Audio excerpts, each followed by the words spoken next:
and welcome to the Norman Education Research Day. I'm Jonathan Sherbino. I'm the Assistant Dean of Merit. It's a delight to welcome all of you, although we're doing it virtually for our second year in a row.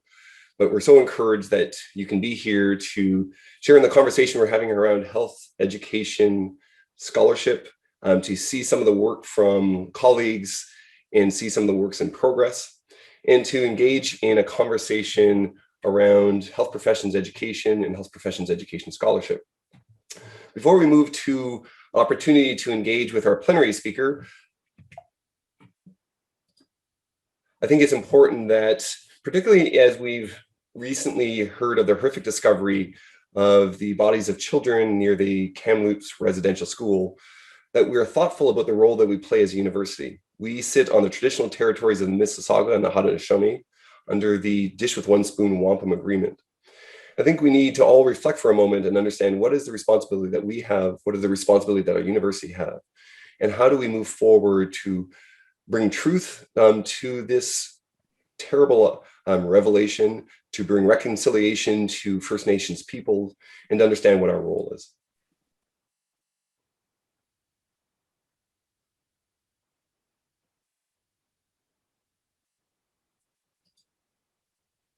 I'm going to invite Rob White, who is the Vice Dean of Education, Faculty of Health Sciences, to bring greetings from the faculty. Thank you, Jonathan. And thank you kindly for finding such a youthful picture of me. That was very gentle of you. Your admin sent us lots of money. Yeah. Good morning, everyone. And for those of you coming from further abroad, good afternoon or good evening. I want to join Jonathan in welcoming all of you to the Norman Education Research Day. Dr. Tennyson, thank you for your asynchronous keynote presentation and for joining us live this morning to take some questions. I'll take only really a moment of people's time this morning, but I do want to acknowledge important work of folks like Dr. Tennyson and closer to home, of course, people like Geoff Norman and others who've continued the work through PERD and MERIT and a number of the other health science and health professions education researchers in our faculty. I do particularly want to acknowledge Geoff's contributions, not only to a significant body of research in health professions education, but really for a relentless career that contributed in many ways, along with colleagues throughout Canada and around the world, to the very creation and expansion of a field of research in health professions education. For people like me, who are not significant contributors to novel knowledge within that field, this field of research serves as a very rich resource to inform programming and policy decisions. And I commend designers of programming and policy who use available research from our field and others to inform their work. But it's really the direct contributors to the field of health science and health professions education research itself that need to be acknowledged at an event like NERD. The event itself, the existence of MERIT and other health professions education research units, these structural things support the foundation and continued growth of the field of health professions education research. But most importantly are the contributions that each of you make in asking questions, implementing methodologies and analyses to answer those questions, and sharing the results of that work. I'm excited to learn what you have discovered, and I thank you for and commend you on your important contributions. Finally, I want to thank Jonathan and others who helped organize today's event, Dr. Tennyson for your contributions, and I hope all of you enjoy this year's NERD. Thanks, Jonathan.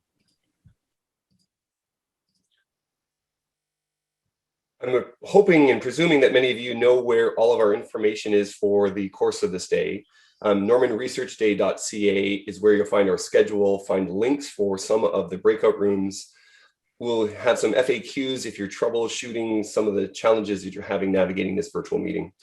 We also have some Easter eggs embedded. So we have a Twitter contest. We will offer you an award at 24 hours for the most liked or the most retweeted tweet around Norman Education Research Day.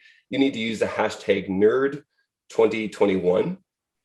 We also have a scavenger hunt. If during the breaks you don't have enough to do with getting your coffee refilled or checking your email, there's a scavenger hunt that you can move through over the course of the day, and we will award the top prizes to individuals who complete or successfully complete the scavenger hunt at 24 to 48 hours. You can find all of that and more at the Research Day website.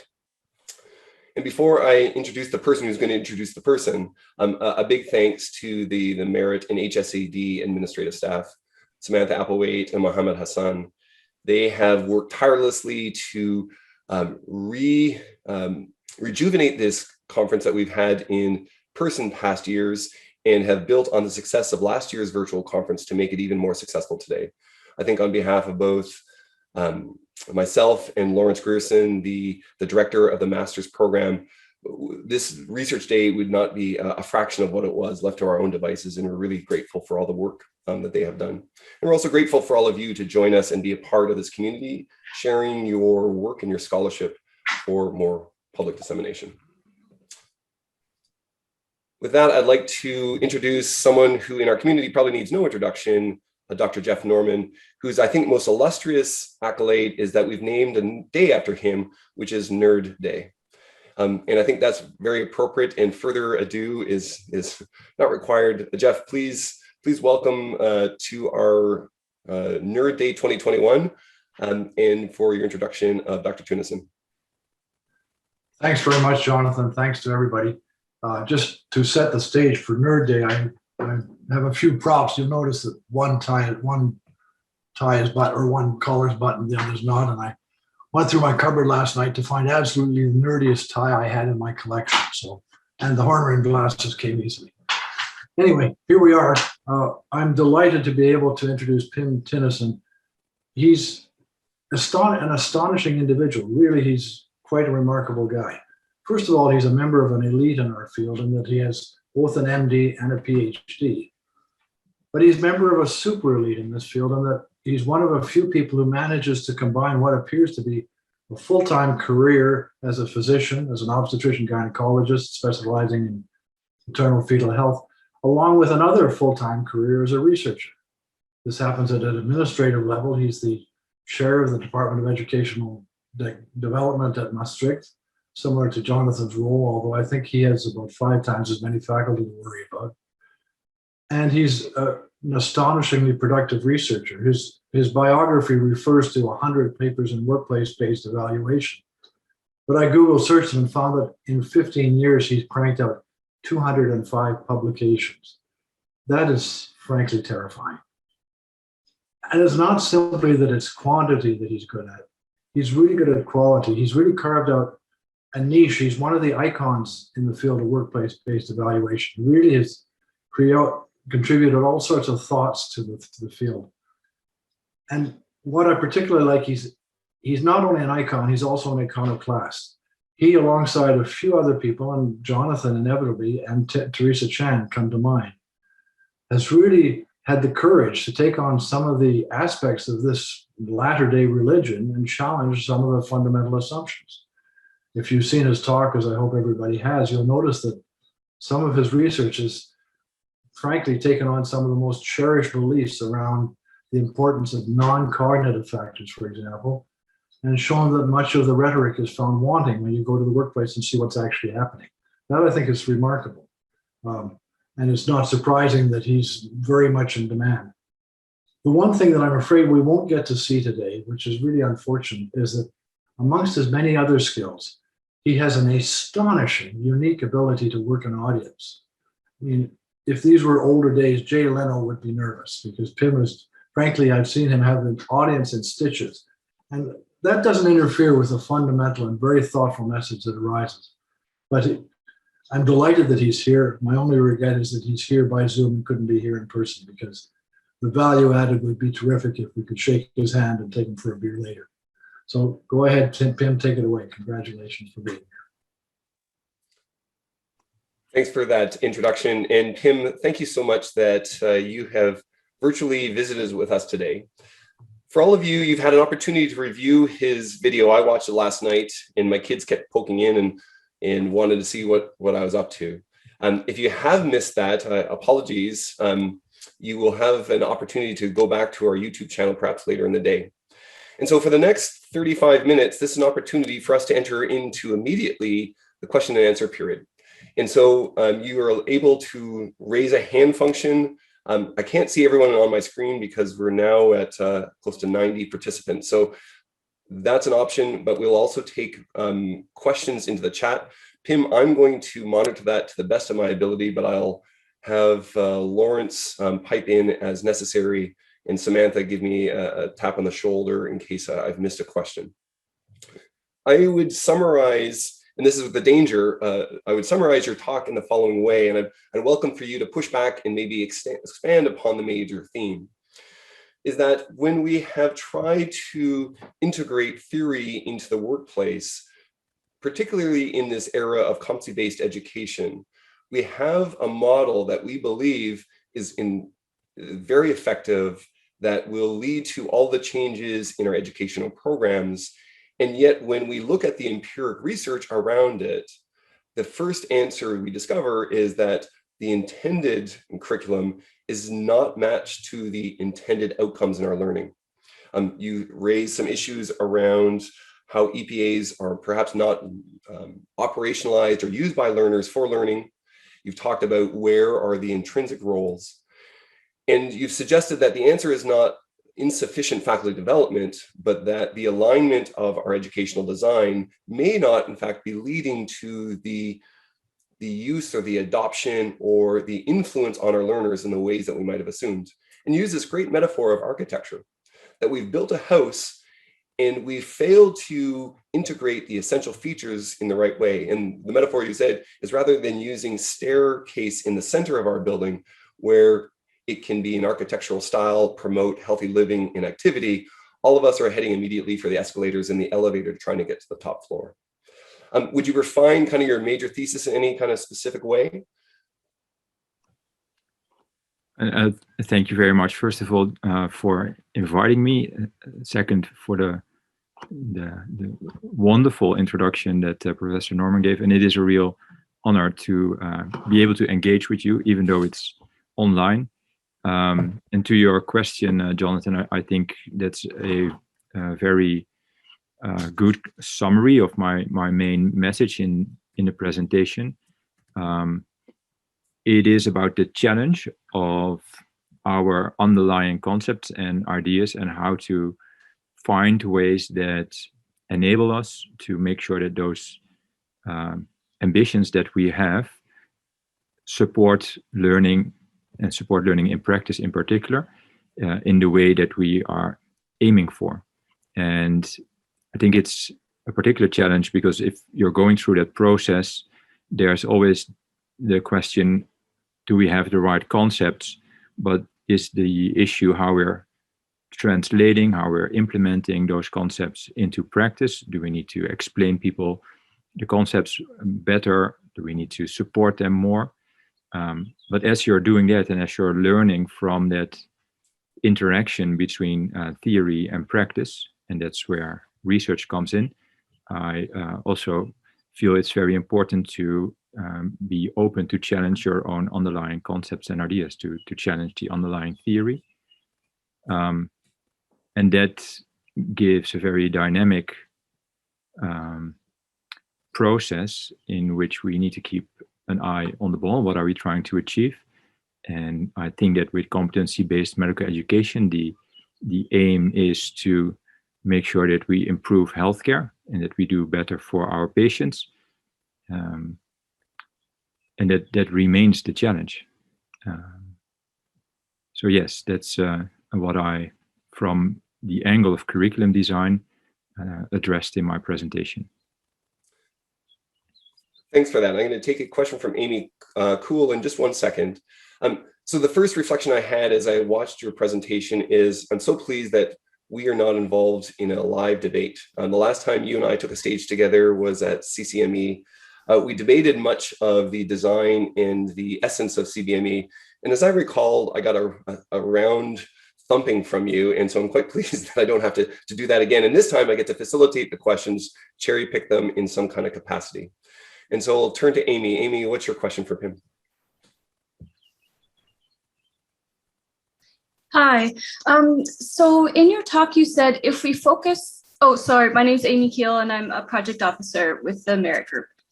In your talk, you said if we focus too much on educating competent individuals, it will actually stand in the way of educating for good healthcare.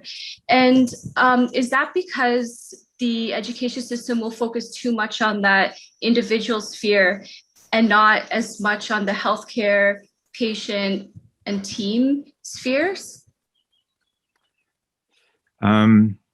Yes, you are right. And that's one of the points I made in the presentation. To be clear, I think it's absolutely vital for good healthcare that we focus on educating for competent individuals, that we have people who have the knowledge and the skills to know what to do in those situations in which they find themselves. At the same time, I think it's important that we realize that using education to aim for competent individuals will not be enough if we want to have education contribute to good healthcare, because good healthcare is more than a collection of competent individuals. And if we want to use education to also aim for good healthcare, we need to keep in mind those other elements. Only one of them is that these individuals work within teams, within organizations, but there are other dynamics.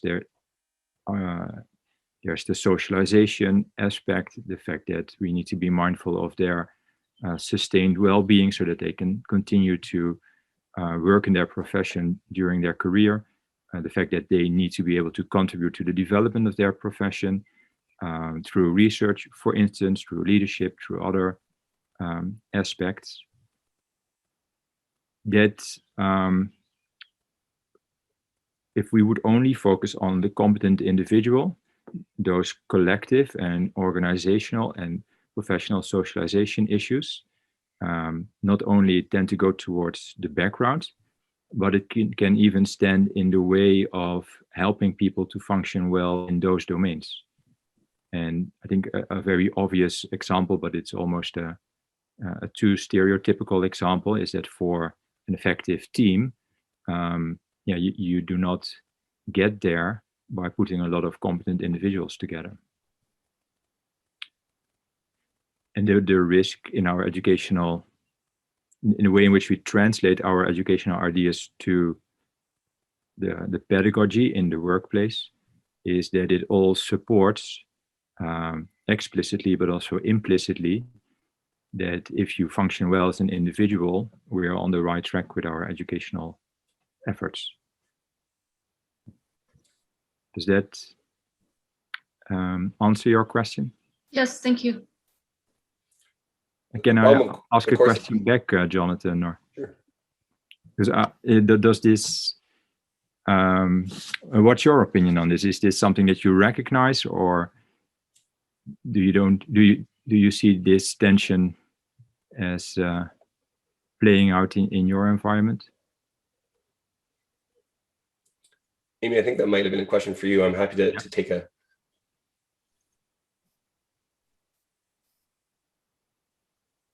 Hi, sorry, I was reading the, could you repeat that? I was reading the questions in the chat.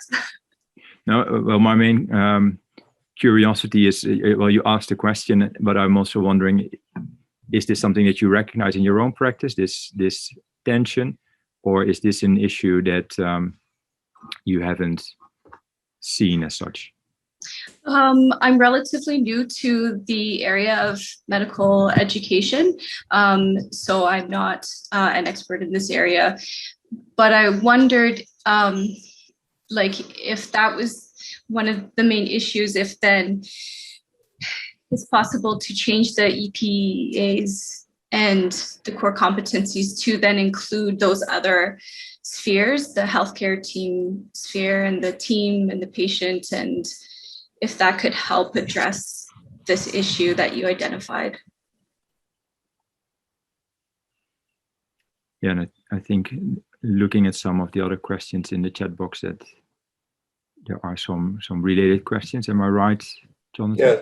So let's go. So there are some related questions. We'll go first to Daniel Cordovani, who again builds on the architectural analogy that you used, and wants to know, is there a specific example of a curricular design that led to this enhanced CBME? And I'm not sure exactly what you're getting at, Daniel, there, but I wonder if it's the idea of what are the unintended consequences of some of the design that we see in CBME that has led to the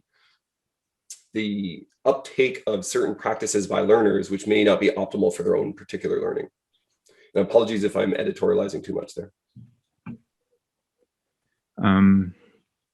Yeah, and I mentioned a number of studies in my presentation as well, where, as Professor Norman also indicated, we try to look at what happens when we use competency-based education in the workplace, and if people are using EPAs as they are intended, and if they are using the, as we are using CanMeds and ChemMeds terminology as well, the different roles to focus on other elements in our everyday practice than just medical expertise, and to see if programmatic assessment is indeed helping to support a assessment for learning culture.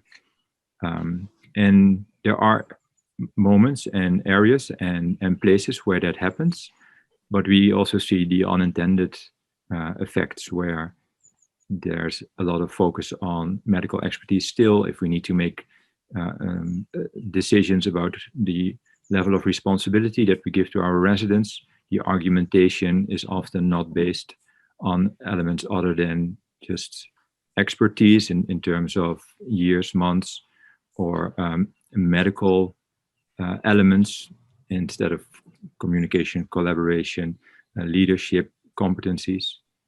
With programmatic assessment, yes, it can support learning, but it takes a very deliberate effort to focus on that element of assessment. And there's a clear body of literature that indicates how difficult it is to get away from the tension between assessment for learning and assessment of learning. And as soon as people perceive that there's a summative element, and that will get the most attention. So I think those are some of the examples that are coming from the literature that we need to take seriously, and thinking again about how to perhaps rethink the way in which we organize our curricula, the way in which we design them. And the way that I read Daniel's question is perhaps also if there are specific examples of places where we've done that. And I do not have concrete examples, certainly not supported by research, where I say, yes, we've tried a different way of using CBME to get to that intended practice. I do think that, or let me say, what we are doing is we are redesigning, for instance, the postgraduate curriculum for obstetrics and gynecology in the Netherlands, based on these thoughts, based on these insights. We are going to implement that later this year and next year. So we are creating playgrounds where we are also going to be able to study what the effects of a different approach are. One of the things that helped me was to realize that our curriculum design shouldn't be like a description of a factory process where you put a novice resident in, and if you follow the text, then at the end you can clearly see exactly what should have been done to produce that competent individual. So by deliberately creating a curriculum with open ends, with areas where people need to find out for themselves whether they go left or right, what they want in their development, then we are forcing them in a way to take more ownership of their own learning, of course with boundaries and with clear areas where we do not provide freedom, because we are very clear on the expected standard, for instance, if it comes to practical skills, knowledge, areas like that. It's a long answer to say that there's lots of examples and research where we can learn from, but yeah, we need experiments that we can study to see what the best alternatives are. Thanks for that, Pim. I'm going to ask you to drill down a little bit further from a question that Renata Kalki, who we just welcomed to the MERIT community as our newest scientist, and she gets into that thorny question around feedback. Any thoughts or experience where faculty development has allowed faculty and I guess residents and learners to distinguish between assessment for learning and assessment of learning, sometimes phrased that way? Dr. Kalki phrases it as feedback for development and feedback for assessment. How do we navigate that system? Because certainly, as you alluded to in your presentation, EPAs are being non-optimized for learning and are being seen more as a summative act. And certainly we have some scholarship that's going to be presented at this meeting that supports some of these findings too. Yes, and congratulations on being able to call Renata a colleague. We've met a couple of years ago, I believe in Vancouver. So great that she's now part of your faculty. Yeah, I think I should start this answer by saying that there are a lot of things going well, and there are a lot of areas where faculty, where residents, where learners and supervisors use all of the opportunities that practice offers, use the structure that we currently offer in our programs through EPAs, through structure in the way in which we can think about areas that feedback can be discussed, and they use it to their advantage. So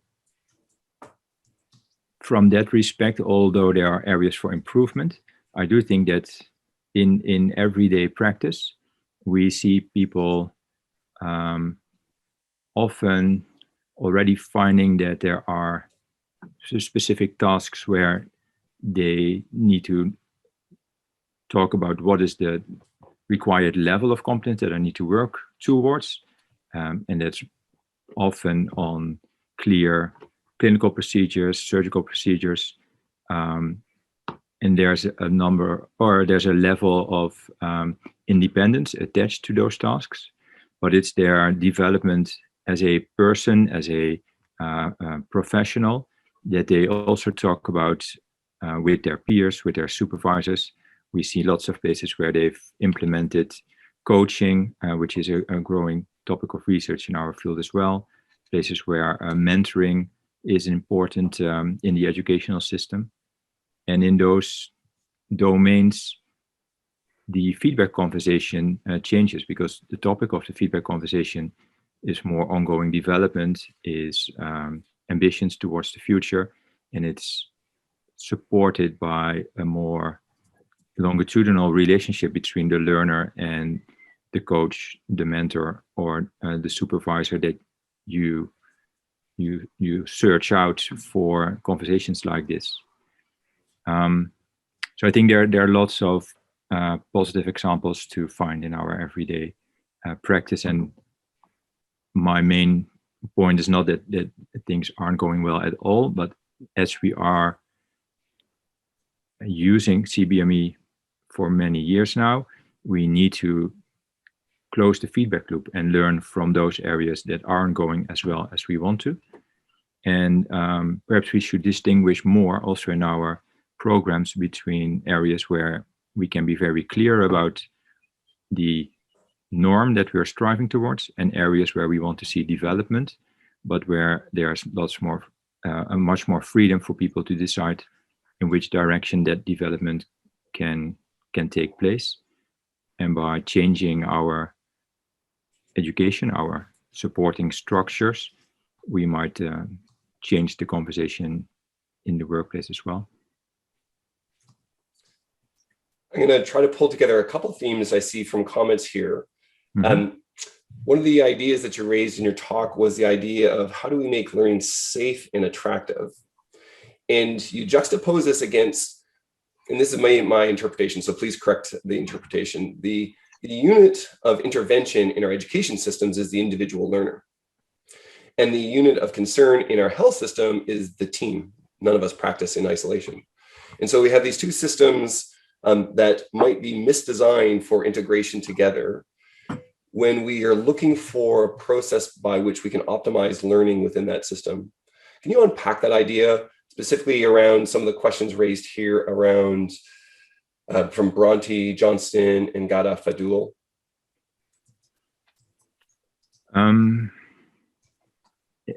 And am I correct in thinking that this is about the elements that I presented from individual working within teams becoming part of a profession, and the other element of that a team as being part of a healthcare Correct. organization, which is focused on providing patient care?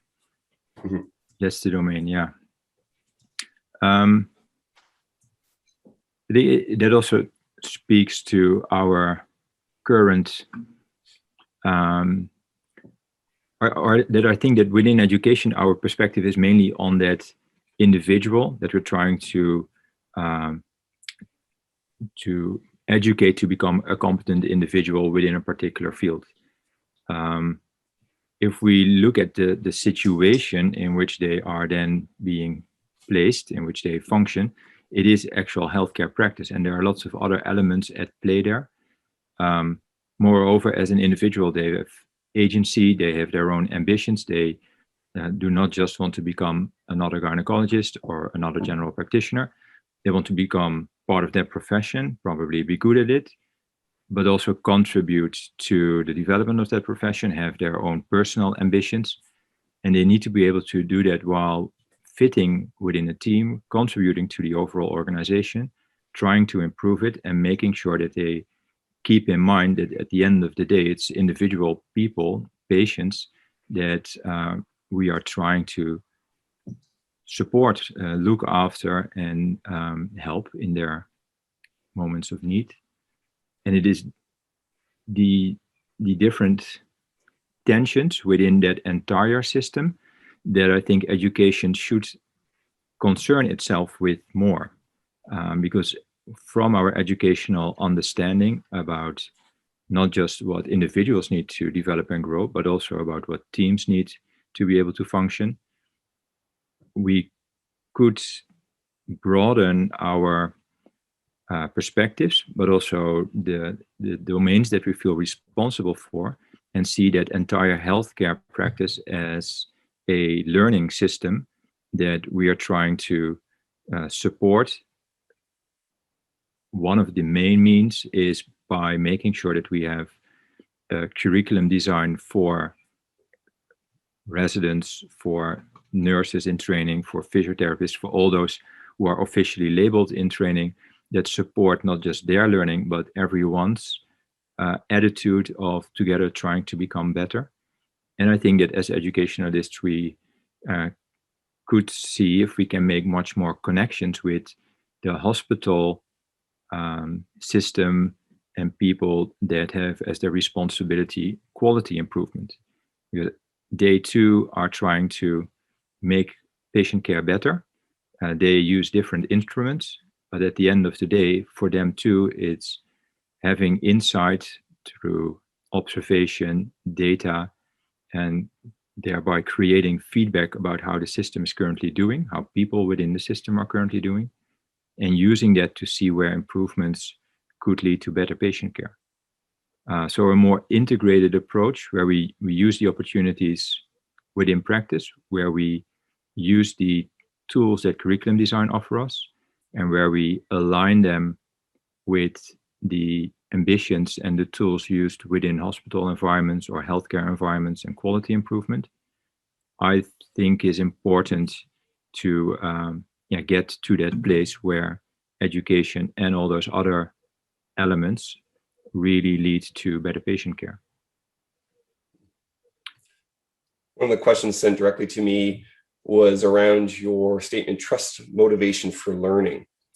And the question Maybe I'll just provide a little bit of background for people that might not know the origins of CanMeds. It was the response to a doctor strike in Ontario, where there was a fracturing of the social contract between physicians and society, and where the explicit elements beyond medical expertise needed to be articulated. And right now, one of the arguments that is being made or put forward for the rationale for CBME is that it makes explicit the rigor to both regulators and to society, that we are producing physicians that will be able to manage the very challenging environment of healthcare today.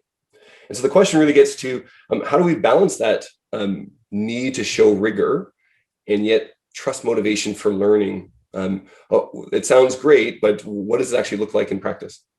Yeah, and you're absolutely right. I think that's a vital balance, and it's probably something that goes from one direction, one end of the spectrum to the other. I see, not just within education, but in healthcare in general, that we are having to collect data to show to regulators, to quality insurers, to healthcare insurers, but also to educational organizations that we are actually doing a good job.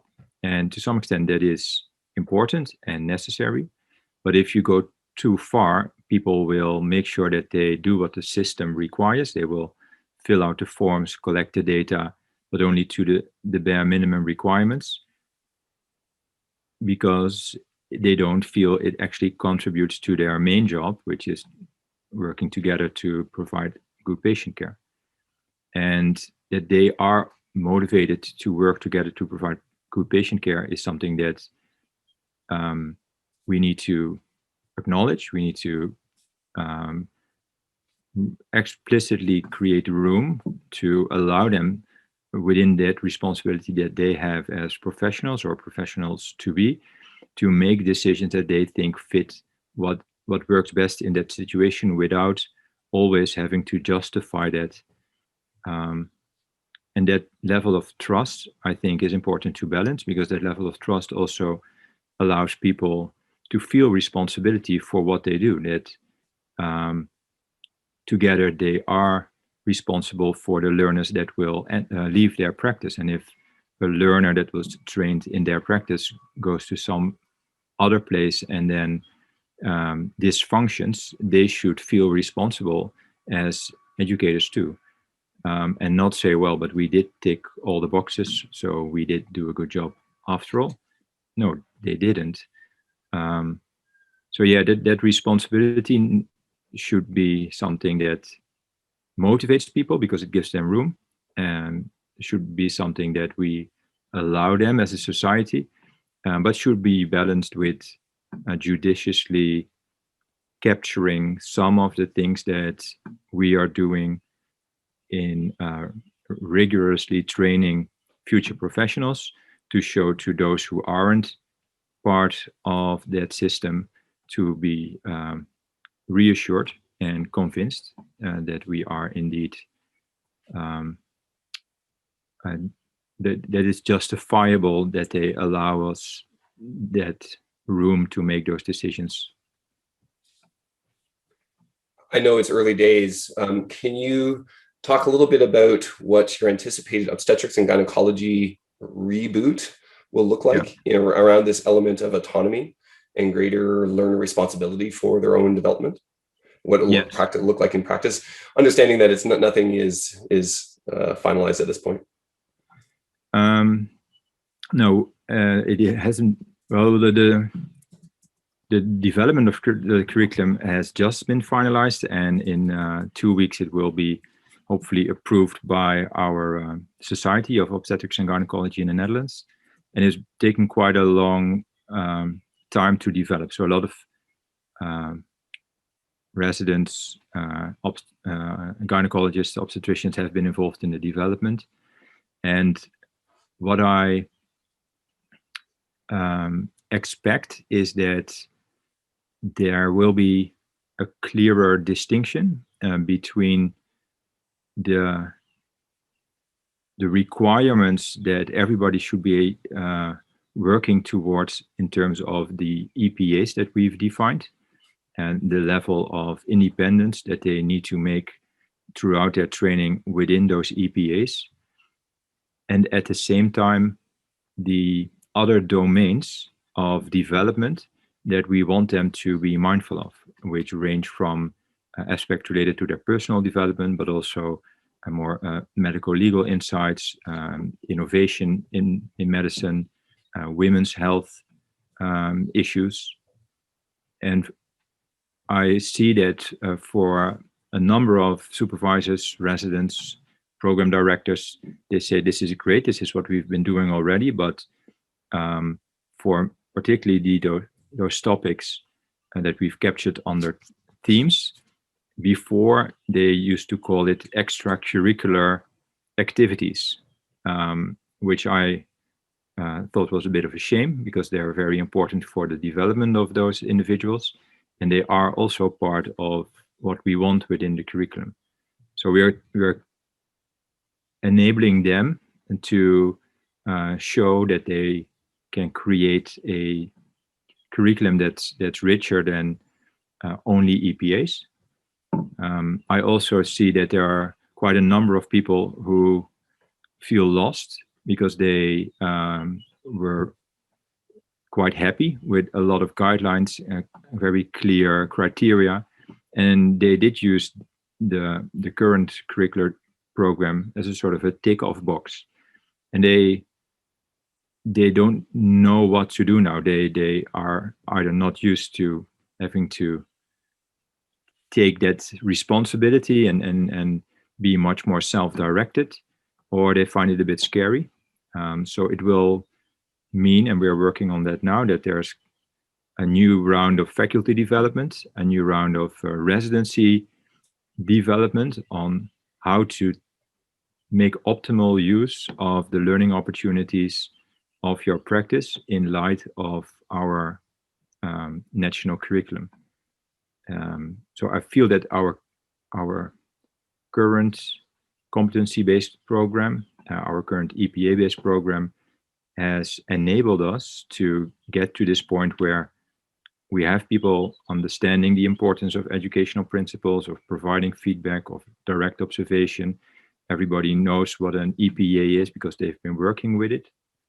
And now we don't just want them to understand these elements, but actually find ways in which they can use the underlying ideas and integrate them in their approach to learning from their everyday work. And that's quite a big ambition. I think that this is only possible because of the developments that we've seen in medical education and health professions education over the past 10 to 20 years. But I think the time is right to take on this challenge and actually have people incorporate this approach in their practice. Almost coming up on time. I'm going to give one final question that's kind of a composite of a number of questions that have been sent to me. And hopefully this big question you can tackle in a pithy response. It's the idea of can we take some of the learning out of the authentic environment? So simulation has been suggested as a solution.